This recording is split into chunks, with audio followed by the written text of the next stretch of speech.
Hey everyone, and welcome. Today, we are diving into something truly groundbreaking, a new kind of AI that's been given senses.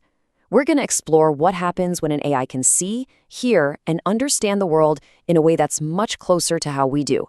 It's a pretty big deal. But first, just stop and think about that for a second. What if an AI could do more than just crunch the text you feed it? What if it could actually see what you're seeing or hear the sounds around you? I mean, how would that fundamentally change how we solve problems, or even just how we interact with technology every day? To get a feel for just how different this is, check this out. An AI was asked a super simple question: can I recycle this tissue? And it came back with poetry. This hints at something way deeper than just processing data, right? But this is just with text. Now let's see what happens when we start adding sight and sound into the mix. And the AI behind that little piece of poetry? It's the brand new update to Qwen 3 Omni Flash.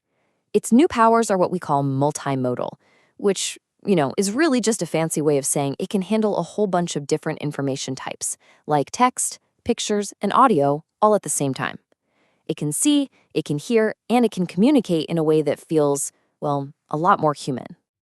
Okay, so let's explore these new senses one by one. We're going to start with how it combines vision with language, basically turning it into a kind of universal communicator that can understand what you want and talk back in all sorts of different languages and contexts.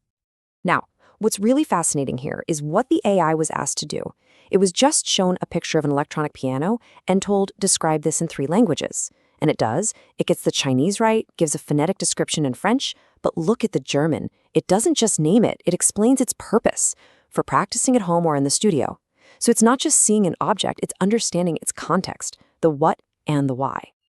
But this new sense of sight isn't just about identifying things. No way. It can be used to solve actual real-world problems by pulling data right out of the environment and then applying logic to it. Let's look at a super practical example. So picture this. You're at the grocery store, you just snap a couple of photos of the fruit you're about to buy and ask a simple question. The AI is shown these pictures of blueberries and cherries, price tags and all, and you just ask, hey, what's the total cost? So how does it pull this off? Well, it follows this really clean, logical process. First, its vision kicks in to identify the fruits. Then it does what's called data extraction. It's literally reading the numbers off the price tags in the photos. And finally, it just does the math. It's this seamless flow from seeing to reading to calculating an answer. And boom, there it is, the correct answer, $24.80. It seems like a simple task, but it perfectly shows how combining vision and reasoning can create a tool that's genuinely helpful in your everyday life. I mean, no more fumbling with your phone's calculator in the middle of the grocery aisle, right? Okay, so grocery math is one thing. That was practical. But can its vision handle something more abstract, like, say, complex mathematics? This time we're upping the ante. The AI was given an image of a handwritten algebra problem and was just asked to solve for y. And yeah, this is not a simple addition problem. We're talking exponents, logarithms, square roots, the whole shebang. The AI has to correctly read the handwritten symbols, understand the entire structure of the equation, and then plug in the values for x and z to solve it. And here's the solution it came up with. Just by looking at that picture, it navigated all that complex algebra and got the answer. Y equals 10 to the power of the square root of 2. So the really key takeaway here is that its vision works for both the real physical world and the abstract world of symbols. That's huge. All right, let's switch gears. We've talked about sight, now let's move on to sound.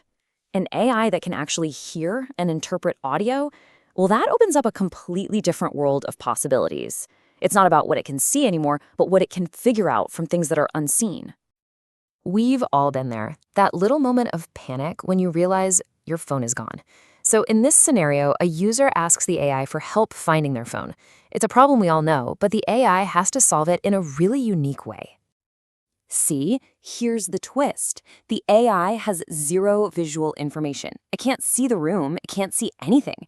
The only clue it gets is a short audio clip of the phone's ringtone playing. It basically has to become a detective, using only its sense of hearing. And just look at the deductions it makes from that one sound. It analyzes the audio and figures out that the ringtone is really clear and has almost no echo. From that, it logically concludes the phone has to be in a small, probably cluttered space, and it's likely resting on a soft surface, like a bed or a couch, because that's what would absorb the sound and stop it from echoing.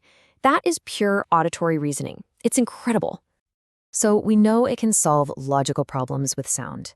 But can it understand something more subjective, something like art? Let's find out what happens when we ask this AI to analyze the emotion and the meaning inside a piece of music. This is where things get really impressive, I think. The AI doesn't just give you a technical breakdown of the music. It captures the feeling. It identifies the emotion as gentle yet bewildered. And it paints this vivid picture of wandering alone under city neon lights. It even interprets the lyrics as having a sense of fate. This shows an amazing ability to grasp these abstract, deeply human, creative concepts. So let's recap. We've seen it translate languages, solve complex math just from a picture, find a lost phone using only sound, and even interpret the vibe of a song. So what's the big takeaway here? Well, the real revolution isn't any one of these things. It's the power of putting all of these senses together. And that brings us back to that core idea, multimodal AI. It's an AI that doesn't just live in a boring world of text anymore. It gets to experience and process a much richer, more diverse stream of information, kind of like we do.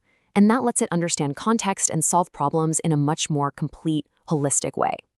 So why is this such a huge deal? Because it means AI can finally step out of that little text box and into our world. It can help you with your math homework from a photo or find your phone just by listening to its ringtone. It makes technology feel less like a tool you have to command and more like a partner you can collaborate with. This isn't just a simple upgrade, it's a fundamental shift in how we're going to work and create with AI. And all of this leaves us with a really fascinating question. For the very first time, we're building technology that perceives the world in a way that actually mirrors our own senses. So now that it can see, now that it can hear, what are we going to ask it to do next?